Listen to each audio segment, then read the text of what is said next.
Buen día, mi nombre es Daniel Matute y este es mi audiolibro El fantasma blanco de Froilán Turcios. Al anochecer de un 2 de noviembre llegué a la Antigua. Un frío viento azotaba las calles oscuras y las campanas de todas las iglesias. En un redoble monótono y tristísimo, gemían por los difuntos. El aspecto fantástico de la ciudad en la sombra y el silencio, su vago olor a ciprés, las quejas de los bronces y de las brisas, aún más que sus extrañas leyendas, me impresionaron profundamente. Penetré al hotel dominado por una fúnebre emoción. Al mirar sus anchos corredores, en que parpadeaban algunas luces amarillas, evoqué un viejo monasterio castellano que conocí, hace poco tiempo, en una de mis excursiones a Toledo.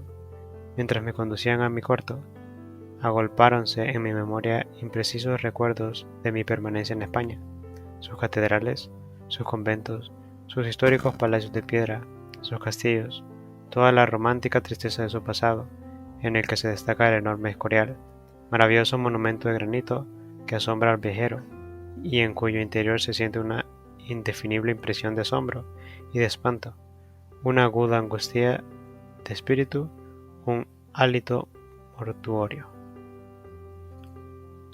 Vagué durante 15 días sin rumbo fijo, embriagándome de aire y de luz, y de añoranzas entre las ruinas, que millares de curiosos de todos los países han profanado con sus frívolas sorpresas y con sus juicios mediocres. Uno que otro peregrino, de imaginación y de talento, miró estos escombros con los ojos del espíritu, y dio a cada uno pedrusco y a cada frase pretérita su arcano e inmueble valor. Sucede con esta clase de reliquias del ayer lo que con las piedras preciosas. Todos las admiran por su notorio mérito, pero conocen muy poco su secreto encanto. Estas ruinas tienen una alma profunda y viven una vida misteriosa. Ráfagas y dolores de los siglos duermen en sus poros inmóviles, y todo en ellas hace soñar y sufrir. Arcos pétreos que truncó el destino en una hora de catástrofes. Rotas cúpulas por entre cuyas anchas grietas se mira el cielo azul. Arabescos de los palacios, paredes obscuras de las celdas, bocas de sombra de las húmedas galerías subterráneas. Tenéis un espíritu ignoto. Estáis poblados de fantasmas. En las horas de silencio, cuando los antigüeños del presente reposan sin recordar el pasado, en las tétricas noches sin luna, surgen de los escombros voces y figuras que la historia empieza a olvidar, y se agitan por la dormida ciudad en una rápida existencia ilusoria. Van y vienen, como en los tiempos en que sufrieron y amaron suburbios. Las calles se llenan con las compactas multitudes del antaño. Hay fiestas alegres en los salones y pomposas ceremonias en las iglesias, y toda la vieja metrópoli recobra su extraordinario esplendor. Pero sus cantos sonoros, estruendos, y la voz de sus penas y pasiones no llegan a los oídos de los vivos que duermen, sino como algún remoto rumor, que ellos juzgan murmullos de los vientos entre los cipresales, y cuando las estrellas palidecen en el sombrío cielo, todo vuelve a recobrar su natural aspecto de prosaico existir. Y el inofensivo y gordo ciudadano que ensilla su caballejo para ir en busca del diario alimento, que va a San Lorenzo el Cubo o a Santa Catarina Barahona a cobrar 10 libras de café que dio al crédito, y la rica matrona que se estira en su lecho perezosamente antes de vestirse, y el mozalbete que rememora entre dos largos bostezos algún grato percance amoroso. Ni vaga ni de abstracta manera pueden imaginarse la intensa vida nocturna de la vieja ciudad y de sus viejos fantasmas. En la agonía de un crepúsculo de diciembre, cuando el sol en el tramonto apagó su último resplandor obedeciendo a una voz secreta entre el templo de la Merced, una que otra lámpara clareaba la tiniebla con fulgores mortecinos. Me senté en un banco, cerca de un altar. Mujeres vestidas de negro penetraban por la puerta mayor, interrumpiendo con sus pasos el solemne silencio. Una forma blanca hincóse junto a mí, abstraído en uno de esos mágicos sueños que alucinan mi espíritu cuando me hallo en el recinto de una iglesia. Permanecía inmóvil, mirando una estrella que brillaba en el fondo de una de las altas ventanas ovales. La noche cayó y la oscuridad se hizo más densa. Las devotas encendieron sus velas de cera. Lentamente me volví hacia mi vecina y estuve a punto de lanzar un grito de sorpresa. En la radiación amarilla de la vela miré a una joven inolvidable. Un ligero traje blanco, de seda o de lino, modelaba sus formas adolescentes, casi infantiles. Pero, ¿en dónde podré encontrar una frase angélica para descubrir su rostro, de una blancura imponderable y de una belleza extraterránea? ¿Cómo definir con las palabras comunes de un estilo normal la divina expresión de aquellos ojos, impregnados de amor, de martirio y desesperanza? La boca pálida, las mórbidas manos de alabastro no me hicieron pensar en Gioconda, que florece la gracia inmortal en la tela del armonioso Leonardo. Ella me miraba dulcemente, y el cerebro del hombre jamás podrá concebir el mundo de poesía que encerraban aquellas pupilas, cuyas miradas, deshaciéndose en mil tenues rayos, parecían penetrar por todos mis poros, besándome el alma y haciéndome languidecer con su caricia sobrehumana.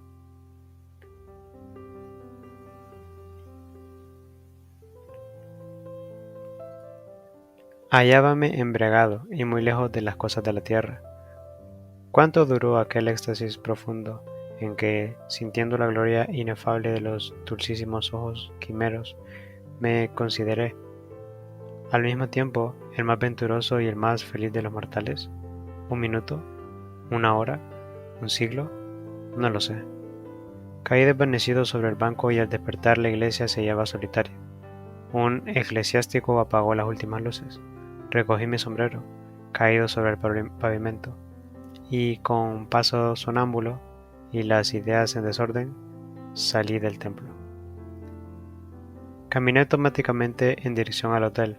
Las calles desiertas, sumergidas en lúgubre silencio, me hicieron pensar en las metrópolis antiguas. Abrí mi cuarto y sin fuerzas para la más leve acción, me arrojé en el lecho. Durante toda la noche fui presa de las más extravagantes alucinaciones, de los más ardientes delirios, de los sueños más puros, de las más siniestras pesadillas. Despertábame estremecido de espanto con el corazón saltando como un pájaro salvaje en una jaula de acero, o, después de un suavísimo sueño, abría lentamente los párpados con una deliciosa languidez. Pero ya despierto o dormido, ya febril o sereno, aquellos ojos me miraban desde un ámbito remoto. A veces sentí que se acercaban hasta rozar mi frente con sus largas pestañas, esparciendo en mi rostro un aroma sideral, y luego se perdían en ignotos espacios esfumados en la eternidad. Pero desde los fantásticos infinitos llegaba a mí su luz en una tibia caricia, impregnando mi ser de celestes anhelos. Penetraba el sol por la entreabierta ventana cuando me incorporé sobre los almohadones, con la dolorida cabeza entre las manos. Quédeme mirando los volcanes de fuego y de agua, cuyas gigantescas moles resplandecían como hiperbólicas turquesas en la gloria matinal. Un plateado gorro de nieblas cubría una de las altas cumbres y el cielo radiaba con mágicas coloraciones de zafiro y lapislázuli. Un fresco sopló orió mis sienes. Con gran esfuerzo me puse en pie. Me sentía débil, con inseguridades de convaleciente en las ideas y en los músculos, y no me sorprendí al mirar en el espejo mi palidez y mis orejas.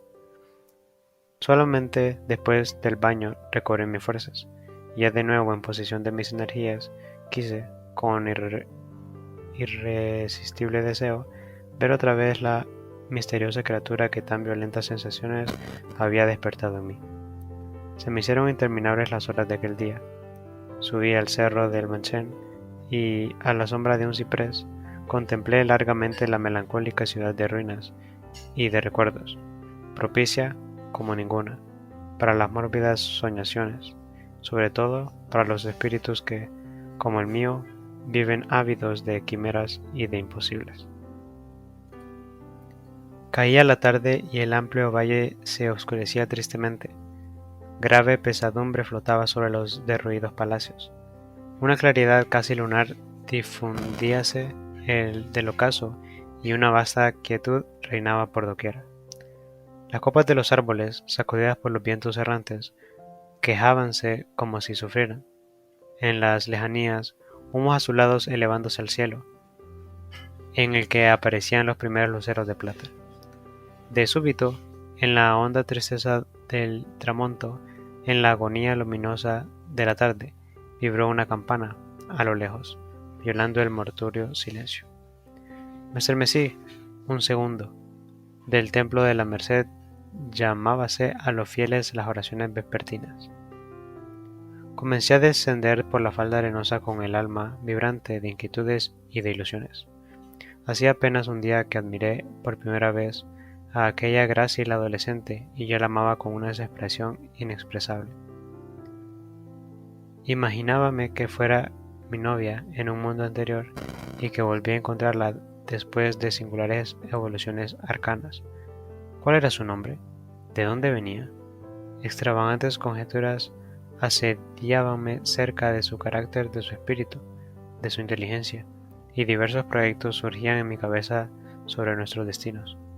Sí, ¿por qué no? Me casaría con ella. La caduca metrópoli oiría nuestras risas, y cogidos del brazo vagaríamos por sus callejuelas, interrumpiendo con nuestra juvenil felicidad la tristeza del fúnebre ambiente.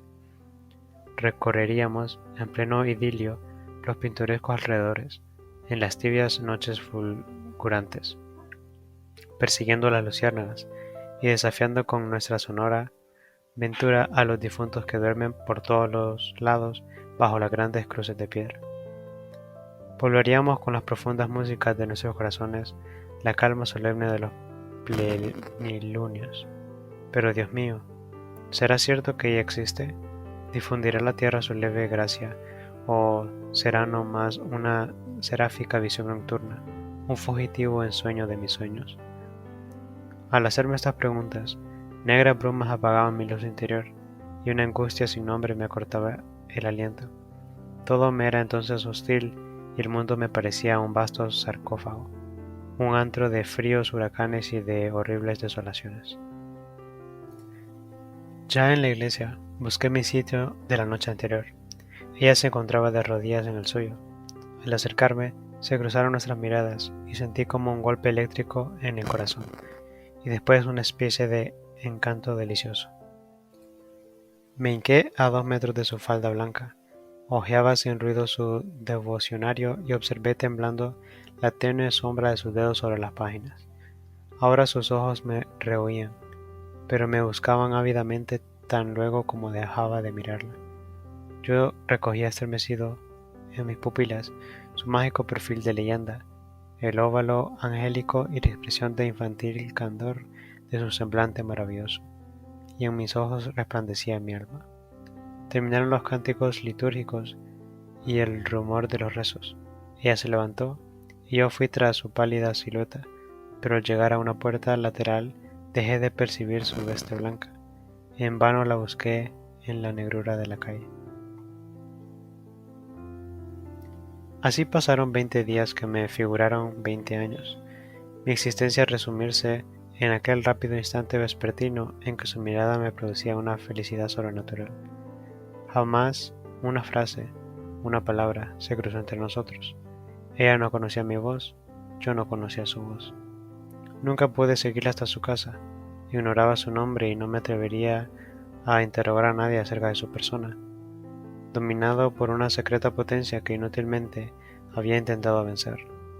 Tomé 2 o 3 veces la resolución de aclarar aquel grave misterio, pero en el momento de hacer una pregunta sentía como si el corazón estallara en pedazos y como si fuera a morir. Por lo demás, considerábame feliz con aquella situación de ventura y tormento, y mi única, verdadera y grande angustia consistía en el temor de no volver a encontrar a mi adorado fantasma. Mi permanencia en la antigua prolongábase de esta manera, indefinidamente. Guardaba sin contestar las cartas y telegramas que me dirigían mis amigos, llamándome, y olvidé mi mesa de trabajo en la redacción de uno de los diarios de la capital. Estaba mortalmente, y hubiera cometido la más heroica empresa por oír mi nombre en los labios de aquella misteriosa beldad. Pasaba el día inventando rimas imposibles en honor de sus manos, o de sus ojos alucinadores, o procurando bosquejar en el encaje de una prosa musical, su ligera forma obsesionante. Y en la noche, después de que ella huía de mi lado, erraba por la ciudad monologando como Hamlet, apostrofando amorosamente su recuerdo, llamándola con los más violentos ímpetus de mi corazón. Algún perro extraviado aullaba en las veredas, algún gato cantaba en los viejos corrales, alguna lechuza lanzaba en los aires su grito agorero. Ecos que se perdían en el espacio ennegrecido y levantaban otros rumores y otros ecos en el seno de los vecinos boscajes. Cierta mañana, en un súbito arranque, fatigado de aquel vivir enfermizo, resolví normalizar mi situación y conocer mi destino. Vestíme de negro, por un secreto impulso, aislando en la tarde, en el templo que tanto amaba mi alma. Admiré la hermosura de algunas imágenes y las severas decoraciones de los altares, y luego me entretuve en leer los epitafios grabados en granito y mármol en el piso y en las paredes. Ignoro por qué atrae mi curiosidad de manera más intensa las inscripciones sepulcrales de los templos que de las de los cementerios, quizá debido a que el lugar es aún más sagrado por la presencia de los símbolos religiosos y por la excepcional pompa de los ritos y de las fórmulas eclesiásticas. Fui leyendo con sincero respeto nombres y fechas y frases alegóricas, algunas antiquísimas, casi bordadas en la incolora piedra. Un número, una letra, rotos bajo la implacable acción del tiempo, hacían con frecuencia indescifrables las líneas de los recuerdos. Apellidos tradicionales mezclábanse con signos anónimos. En varias tumbas solo veíase una palabra, en la que se hincaba mi pálida desconocida, vi este único nombre, Clemencia. Y tan fúnebre laconismo notábase, generalmente en los nichos de los muros. Había también sonoras estrofas sin poesía, formadas con absurdos adjetivos y consonantes inoportunos. Transcurrieron 2 horas, sentéme en la grada de un confesionario, y me puse a repetir mentalmente lo que pensaba decirle a mi amor. Las frases encendidas de mundana pasión atropellábanse en mi cabeza con los vocablos más tiernamente humildes y respetuosos. Temblaba al pensar que podía faltarme el ánime en el minuto supremo. Vibró la campana en lo alto de la torre, sonó y resonó a cortos intervalos y bajo la nave perdían los ecos sordamente. Grupos de mujeres aparecieron en las 3 grandes puertas, iluminadas por las postreras claridades solares. Sentado en mi sitio, que nadie me disputaba, oía los preludios de la música del coro y el murmullo de las iniciales oraciones, y la joven no llegaba. La iglesia hallábase más oscura que de costumbre. Una inquietud tremenda llenó de angustia mi ser. No vendría esta noche. Noté que me encontraba solo en el lado izquierdo del templo, y que en el otro agrupábanse los fieles. Imaginándome de aquello, obedecía a alguna especial disposición eclesiástica. Me disponía a cambiar de lugar, cuando la vi venir rodeada de silencio y más linda que nunca. En la penumbra semejaba, en verdad, una ilusión angélica, un lirio mágico errando en la noche. Oí leve rumor de alas y un aroma ignoto, solo aspirando en los blancos sueños de la infancia, y una melodía recóndita arrullaron mi alma. Hincóse con los extremos del velo de encajes entre las 2 manos unidas. Miré una vez más aquellas manos y me parecieron 2 pálidas camelias. Eran mórbidas de una irreal blancura, de una pureza imponderable, Instintivamente seducido por las flores milagrosas de inocencia, fuime acercando a la joven hasta casi tocarla con mi cabeza, sin que ella pareciera notarlo. Fue entonces cuando murmuré las trémulas frases de mi amor espiritual y profundo, en el que no cabía ninguna miseria terrena. Fue entonces cuando exalté mi pasión con palabras ideales, que eran como albos pétalos de los nocturnos jardines del misterio, en donde hallé aquel lenguaje de los cielos, en que cada expresión tenía un sentido seráfico y en que mi esperanza revistiéndose de una divina castidad. Pero para hablar a aquella virgen, ¿qué otra norma de estilo podía usarse, si toda ella parecía formada de una celeste carne y de un espíritu encendido por el soplo de las perfecciones eternas? Desbórdese mi ser dulcemente, y todo lo que había de mí, bueno y de grande, salió de mi boca en frases tenues, lentas y hondas, como largos suspiros que iban a morir a sus pies. De mis más recónditos interiores volaron mis sueños más puros en busca de su alma. Mis más radiantes visiones de poesía y de amor la acariciaron intensamente con sus perfumes y con sus músicas. Hablé así durante mucho tiempo. Ella permanecía inmóvil, con la graciosa cabeza inclinada sobre el libro de oraciones. Solo cuando se extinguieron mis palabras, pero había yo hablado o únicamente mi espíritu se comunicó con su espíritu, y las frases que yo creía decirle resonaban nada más que en mi interior, en mi alma y en su alma. No lo sé, no lo sabré jamás. Cuando se extinguieron mis palabras, volvió su rostro hacia mí, y un escalofrío me azotó un segundo, un escalofrío de amor y de dolor, un estremecimiento de indecible admiración, porque nada de lo que existe en este miserable planeta puede dar siquiera vaga idea del íntimo encanto y de la triunfal hermosura de aquel rostro. Fijó en mis ojos sus grandes ojos semejantes a dos pálidas violetas o a dos resplandecientes amatistas impregnados de una ternura suprema, en que se resumían todas las profundas ternuras de la vida, y que buscaban mi alma aún más allá de la vida. Después se llenaron de lágrimas que cayeron lentamente, lentas y extrañas en el silencio, sobre sus dedos enlazados. Sentí un imperioso deseo de beber aquellas lágrimas, de estrechar sobre mi corazón las dos manos divinas, y me aproximé aún más. Ella púsose entonces de pie y se dirigió a la puerta mayor con paso tan leve que no resonaba sobre las baldosas. La seguí por la oscura calle, guiado por su blanca veste. Pasamos bajo el arco de Santa Catarina sin encontrar a nadie. El cielo parecía de negro terciopelo. Paróse en una esquina, frente a un Cristo iluminado por un pequeño farol de gas. Creí que me esperaba y mi corazón dio un salto, pero luego continuó caminando.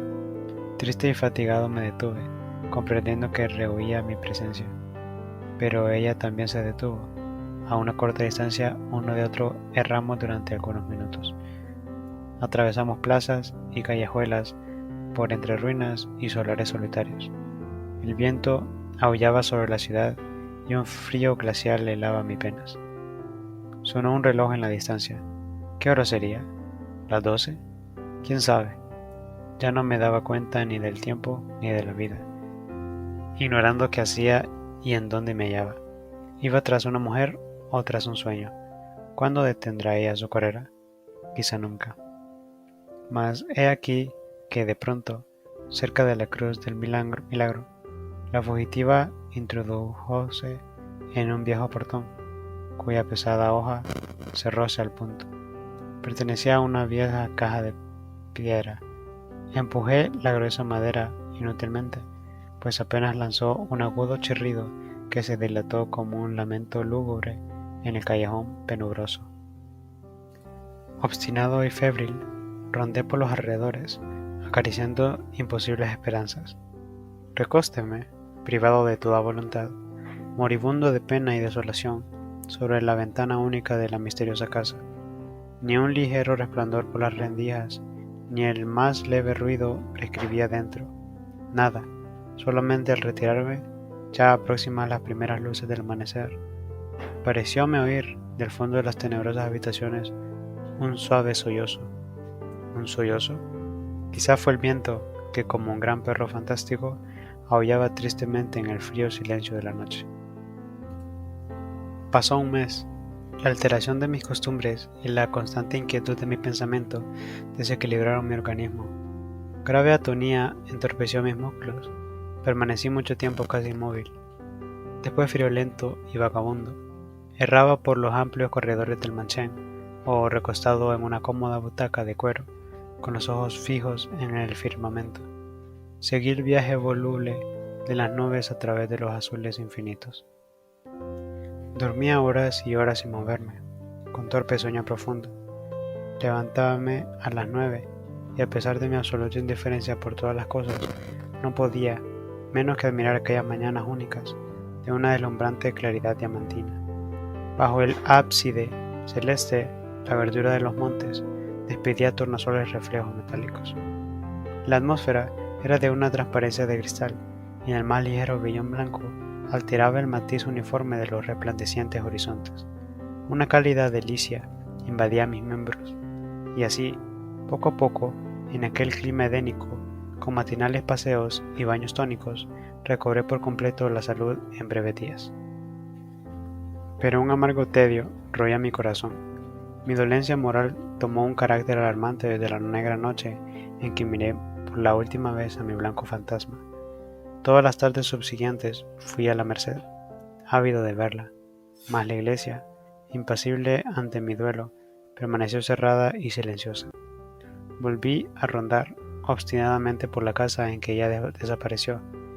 El viejo zaguán que algún hidalgo español mandara a revestir de espirales broncineras y heráldicos rosetones yacía en su inmovilidad secular. Varias veces moví desesperado el herrumboso picaporte. El ruido se perdía vanamente en las soledades interiores. El eco, en ciertas horas, parecía rumor de pasos, esperanza fugaz, ilusorio imposible. ¿Quién tiene la fuga del tiempo? Las semanas pasaban y yo no podía abandonar a la antigua. ¿Cómo alejarme para siempre de la encantadora ciudad sin descifrar el misterio que transformó mis ideas y mis emociones? ¿Qué fue de mi ser en las extrañas noches que un amor hecho de supremas angustias, de ilusiones y presentimientos volaba más allá de la tierra, bañado en la luz del infinito? ¿Quién era aquella criatura sideral en cuyos ojos mágicos vi la eternidad y cuya expresión de ternura inefable guardo en lo más hondo de mi espíritu como inmortal tesoro? Aún en sueños, sus manos cándidas como dos celestes flores posábanse en mis cabellos o cerraban mis ojos, y su blanca forma iluminaba en la medianoche la oscuridad de mi cuarto, dejando en él una estela perfumada. Ah, su aroma, que era en verdad como el alma de un aroma, tan suave, tan casto, tan sutil, que solo podía percibirlo mi espíritu. ¿A qué cosa tenue, de una levedad inverosímil, podía compararse aquel perfume que no existía y que evocaba de un país risueño de milagroso encanto, haciéndome soñar de un amor sublime, jamás imaginado por el frívolo deseo de los hombres?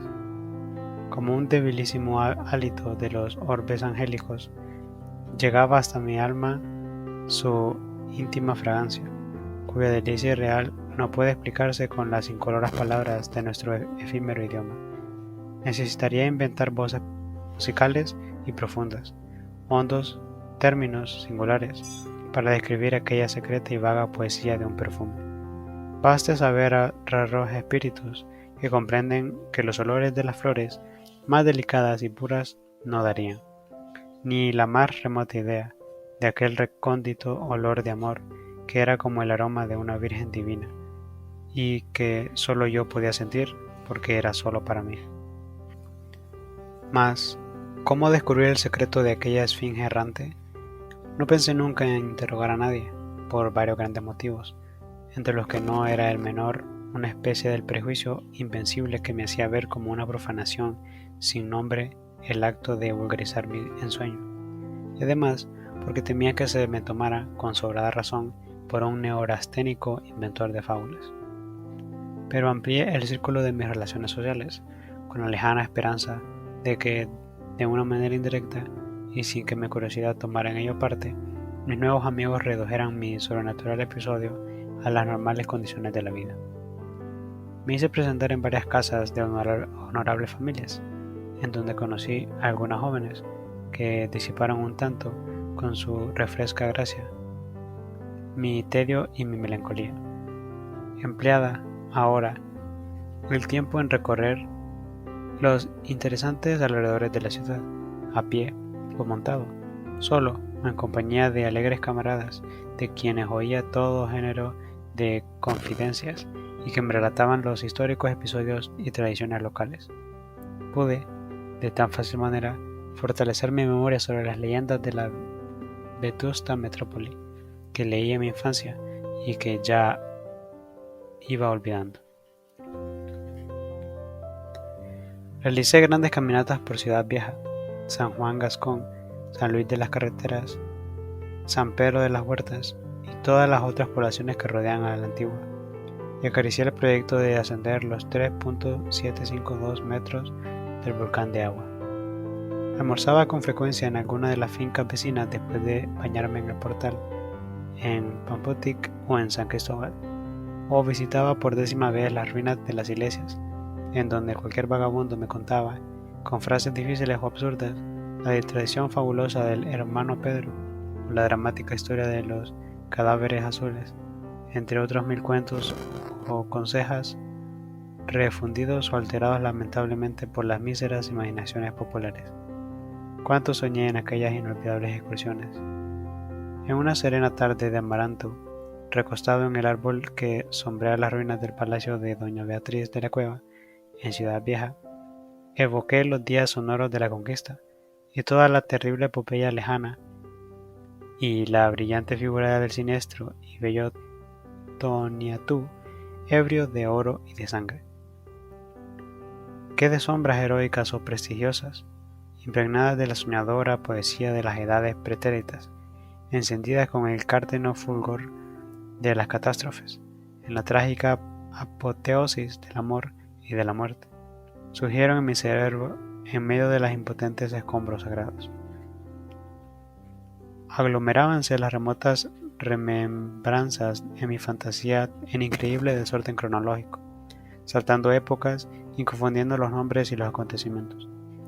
Escenas de la colonia y anteriores a la colonia, actos de nuestros próceres y episodios de la segunda mitad del siglo XIX, páginas del Popol Vuh y de la reseña de Milla, revolvíanse en mi cabeza en esas horas de meditaciones y evocaciones.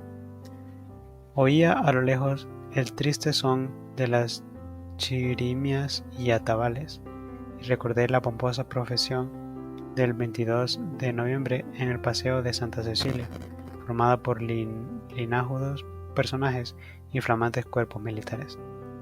Veía los gallardos penachos y los paramentos de oro de los corceles montados por los gentiles dragones provinciales, y el gráfico espectáculo de las corridas de toros, en las que las bellas damas lucían sus mantillas blancas y sus claveles rojos.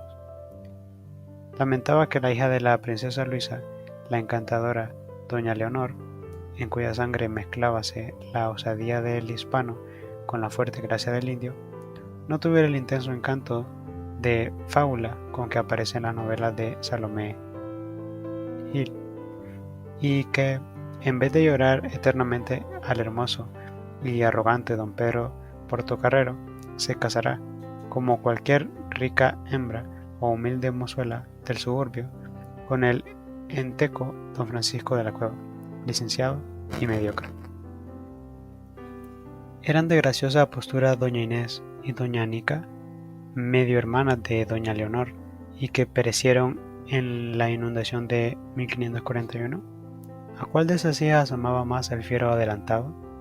Y la bizarra figura del audaz aventurero, fulgurante como un Borgia, alábese sobre todos los episodios de la conquista, con sus cabellos de oro, su temible espada y sus ojos fríos y crueles.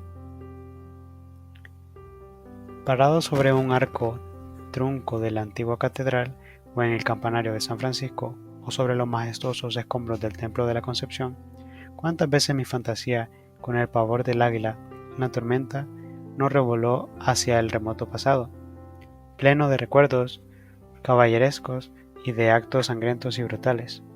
El hombre martirio de los indígenas, las tribus arrasadas por las impecables bordadas y de los indígenas, las tribus arrasadas por las implacables bordas castellanas, el flamear de las banderas y el ruido de los tambores, el volcán homicida arrojando de su seno sus líquidas trombas oceánicas entre pavorosos estruendos, las eternas intrigas de amor en la real corte de San Pedro.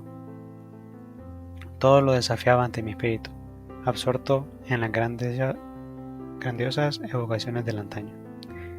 Cuánta gloria, cuánta sangre, y ahora todo yace en taciturnas ruinas, pero en estas ruinas cuánta enseñanza y qué fastuoso tesoro para la poesía y para la historia.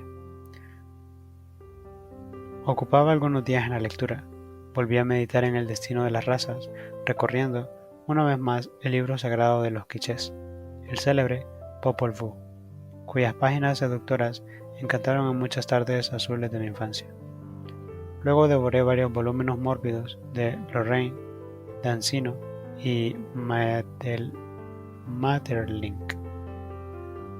Bosquejé un estudio comparativo entre el autor del maravilloso tríptico y Eca de Queiroz, el admirable ironista de la Reliquia, entre los cuales hay la diferencia que existe entre una parisienne esbelta y viciosa, llena de saber sádico, y una fragante musa de los campos, sencilla, robusta y sonriente.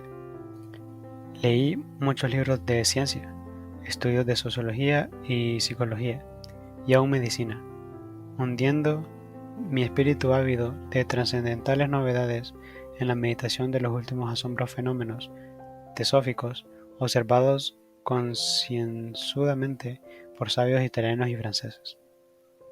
Y entonces fue cuando, para no volver a caer en la peligrosa sugestión de mi adormecida quimera, abandoné la lectura nocturna y dediqué mis horas, después de la cena, a visitar a mis amigas. Recorrí todas las noches, en agradable rotación, las casas en que se me demostraba mayor simpatía. La señora B era sin duda la de mi predilección. 3 seductoras muchachas dábanle extraordinario encanto. Pronto me acostumbré a llegar a ella diariamente, seducido por el afectuoso interés que me demostraban, sobre todo Berta, la de la boca clavel.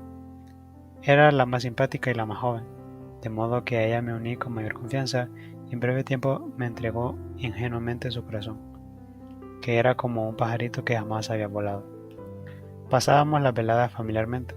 La señora leía, Julia y Luisa tocaban en el piano o dibujaban, mientras Berta bordaba y yo a su lado permanecía silencioso. En ocasiones generalizaba en nuestras pláticas, girando sobre todo género de asuntos. Una noche, al retirarme, me encontré un momento solo con Berta. Habíanse levantado del sillón y nos hallábamos uno frente al otro. Sin pensarlo apenas, nos abrazamos, impelidos por un momento unánime, y yo oprimí dulcemente con mis labios el rojo clavel de su boca. Pero al instante, ella palideció, estremeciéndose como si fuera a morir, y sus ojos se encontraron con los míos. Retrocedí 2 pasos, todo el trémulo lanzando un suspiro, y en silencio tendí las manos a las otras jóvenes que entraban de nuevo al salón para despedirse. Ya acostado, libré de aquella súbita sorpresa.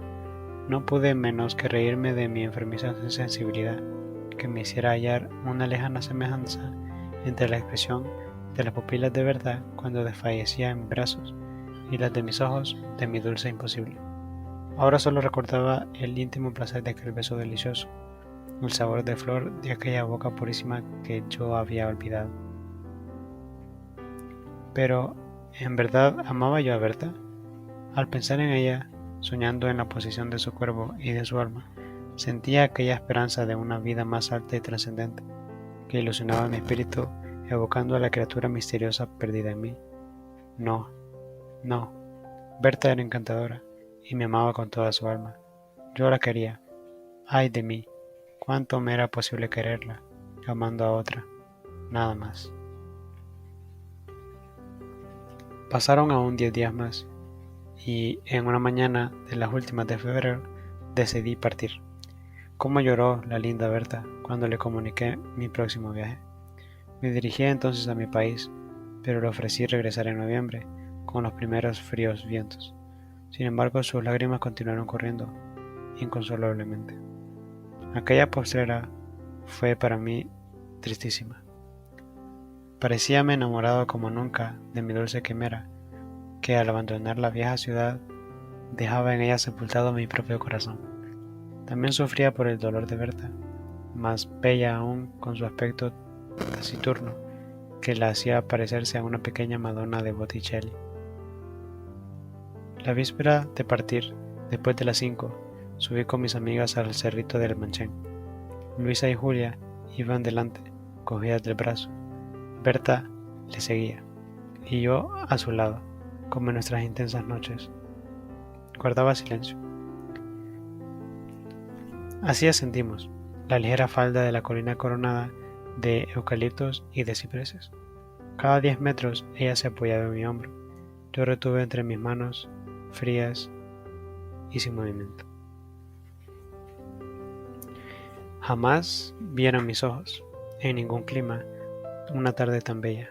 Brisas perfumadas, como de mieles y vainilla, y campestres flores, movían los ramajes sobre nuestras cabezas.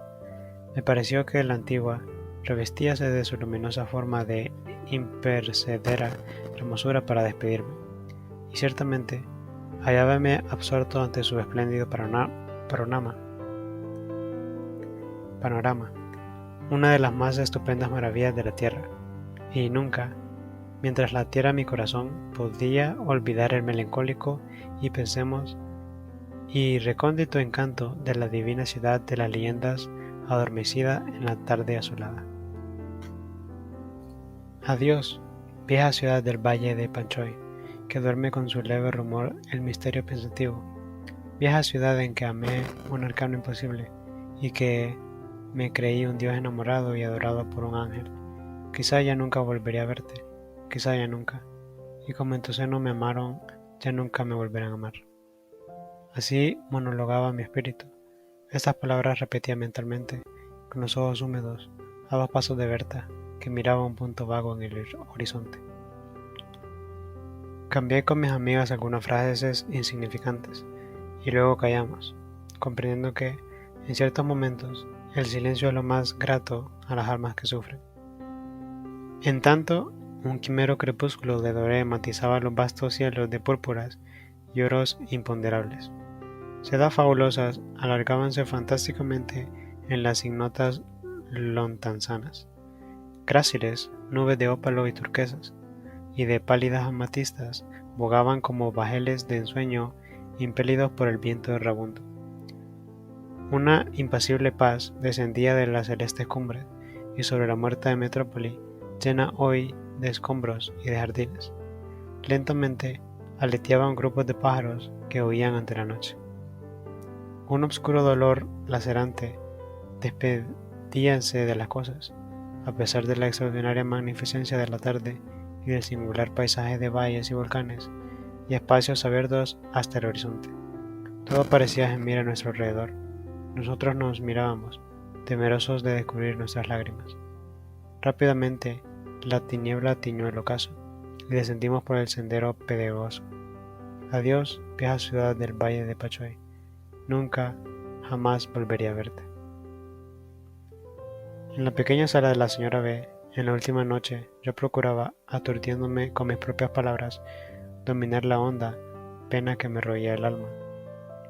Tras un largo silencio, Julia dijo con voz temblorosa: «Querido amigo, quizá no hemos de volver a vernos, y deseamos que usted sepa una cosa, que nosotros callamos hasta hoy por pudor ridículo, por tontería, no sabemos por qué». Interrumpióse con un brusco sobresalto, y todos nos miramos anhelantes, como si de improviso notáramos la presencia de otra alma entre nuestras almas. Una violenta ráfaga abrió la ventana y apagó una de las lámparas. Berta, levantándose muy pálida, y cerró los cristales. Toda trémula, Julio continuó. Habríamos deseado hacerle esta íntima confidencia en nuestra antigua casa de la Cruz del Milagro, que abandonamos hace mucho tiempo, pero no se pudo. Sepa usted, pues, que tuvimos otra hermana, la más pequeña. Era muy linda, muy blanca, muy triste, y nosotros la adorábamos. Una criatura extraña, muy inteligente y de una sensibilidad inexpresable. Era toda corazón, y en sus ojos, los más inocentes y divinos ojos que usted pudiera imaginarse, veíanse cosas profundas que no son de la tierra. Ella leyó sus libros, sus versos, sus cuentos fantásticos, y se enamoró de usted. Fue el único sentimiento mundano que empañó su espíritu de ángel. Fue en un escritorio que está en la otra casa, guardaba los periódicos en que aparecía su firma, su retrato que recortó de una revista. Y hasta creo que la poesía le escribió algunas cartas, sin decir su nombre. Murió hace 2 años. Llamábase Clemencia, y fue enterrada en la Merced. Para completar su fúnebre confesión, puso en mis manos una fotografía de gran tamaño, y en un estado de alma próximo a la locura o a la muerte, con el rostro húmedo de cálidas lágrimas, vi en el fondo del negro cartón a mi idolatrado fantasma blanco, a mi novia angélica, a mi divino imposible, cuyo espíritu ha de unirse un día con mi espíritu, en la ignota región de la paz inefable, más allá de los mágicos orbes y de las maravillosas constelaciones. Muchas gracias.